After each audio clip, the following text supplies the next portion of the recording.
Hi guys, what's worse than a Brexiteer who doesn't understand Brexit or the EU? Two Brexiteers that don't understand Brexit or the EU. So following some comments that the former Prime Minister Tony Blair made a few days ago about immigration and Brexit, he rightly stated that since leaving the European Union, immigration has changed. It used to be the case that migrants coming from the EU were mainly young people who didn't bring their families with them.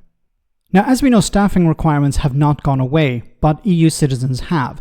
So you're seeing a rise in the number of people from Asia, Africa and other parts of the world, and they're likely to bring family members with them. Here Julie Hartley-Brewer clearly doesn't understand this, and isn't exactly helped out by fellow Brexiteer Brendan O'Neill from the right-wing Spiked Online. Tony Blair did say in this interview, we've swapped out younger, usually single people coming in from Europe to work in hospitality, technology and other sectors for much increased immigration from Asia and Africa. And during this interview, he says we have weakened ourselves in the UK and basically said, Brexit has failed because it's led to more immigration. But of course, Brexit itself didn't lead to more immigration. The whole point of Brexit was that we would take back control and it would be up to us who came to our country. It was up to the government that we had elected to make a decision on who could enter our country, other than obviously the Channel migrants. But there was a decision made by Boris Johnson and then others to allow in huge numbers, a massive increase in the number of people coming from far further overseas than Europe once we'd left the EU. But that wasn't a consequence of Brexit, was it? This is all just complete nonsense. Do you have a functioning brain? What is wrong with you? You ended freedom of movement.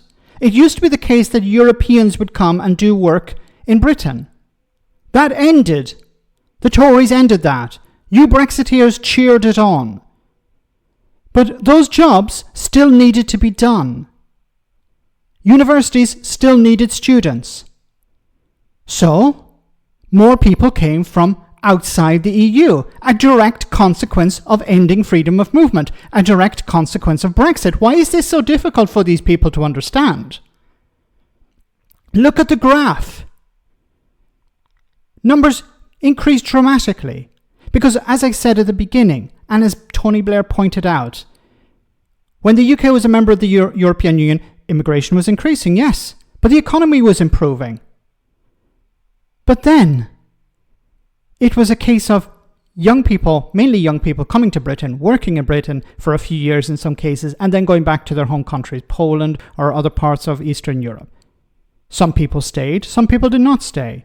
But generally it was individuals. Because of the nearness of their home country, they could jump on a plane at any moment and head back for a weekend or for the summer or whatever. When it came to farm workers, people would come over for a few months during the picking season and then return.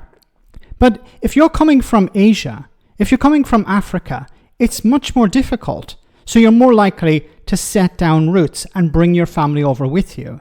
That's a direct consequence of Brexit. Now that's something that has been going on for a long time, even when the UK was a member of the European Union, but it increased as a direct result of ending freedom of movement for Europeans and British people, of course.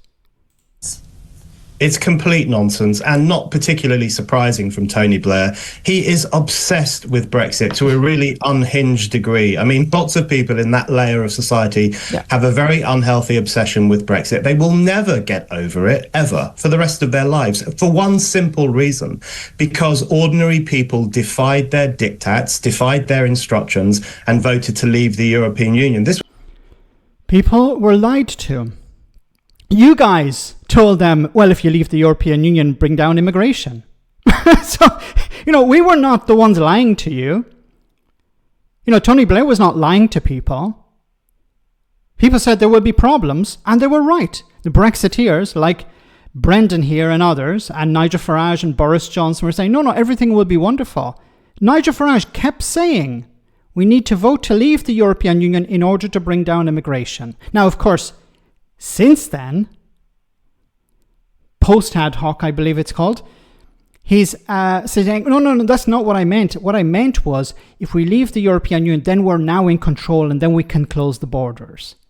So now he's saying no, that's not what I meant when I meant we're going to bring down immigration. I meant that we will have control and then we will be able to control the borders. But this thing about controlling the borders, if you want to have a functioning society, you need workers. If you want to have a functioning economy, you need workers. That's why so many people are coming in, because there are jobs available. Because the Europeans have been told, we don't want you around anymore, so they've gone home. But the jobs are still available and people need to do them. And if you don't have enough workers, your economy will collapse. This was really the first time in history that section of society didn't get its way politically. And they will never... Sorry, who is this section of society he's talking about? Who? Because is he talking about Boris Johnson? Is he talking about Nigel Farage? Nigel Farage and Boris Johnson and Jacob Rees-Mogg are not the first people that come to mind when I think of working class. Never recover from that. They will never forgive us for voting for Brexit. And Tony Blair is included in that group of people who will always have contempt for us because of what we did. But you're absolutely right. The immigration levels we have now have got nothing to do with Brexit. They're to... Then please explain to me, because I'm a bit stupid, please explain to me why immigration levels have increased post-Brexit if it's nothing to do with Brexit. Do with a political class that is not listening to ordinary people and their concerns about the borders and the numbers of people coming into the country. The great thing about Brexit is that it let us see our own leaders for what they are. You can no longer blame Brussels for the problems afflicting this country. That's a great breakthrough because it means we've got more opportunities to hold our leaders to it. And when, as the case, the Conservatives, they kept promising lower net migration and then they kept delivering not just higher, but I mean, way off the scale higher immigration, net immigration, 750,000 in 2022, for goodness sake. When they did that, then we, the voters, get to punish them for that. Why is immigration a problem? I still don't get a response from these people. Of course, they're not going to respond to me. I'm just a 2-bit YouTuber. But this is a question I would put to Conservatives. I'd put it to people who are anti-immigration. Why is it a problem? Because if you say, well, it's housing, it's putting pressure on housing, but then who is responsible for housing? If you say it's putting pressure on the NHS, well, don't you know that the NHS needs workers? So what is the fundamental problem with immigration here? I've yet to hear a real response, a response that makes any sense. You people wanted Brexit. You said, we need to leave the European Union to bring down immigration. Immigration is too high. Leave the European Union, bring it down. You'll see shorter NHS waiting lists. You're going to see smaller classroom sizes. Everything will be wonderful. Remember the sunlit uplands. These are the people. These two here campaigned, in a sense, either directly or indirectly, for Brexit. They cheered it on, and now they're complaining about it. Complaining about the consequences of Brexit. Rising immigration numbers. But neither of them have actually presented a valid reason why immigration is a problem.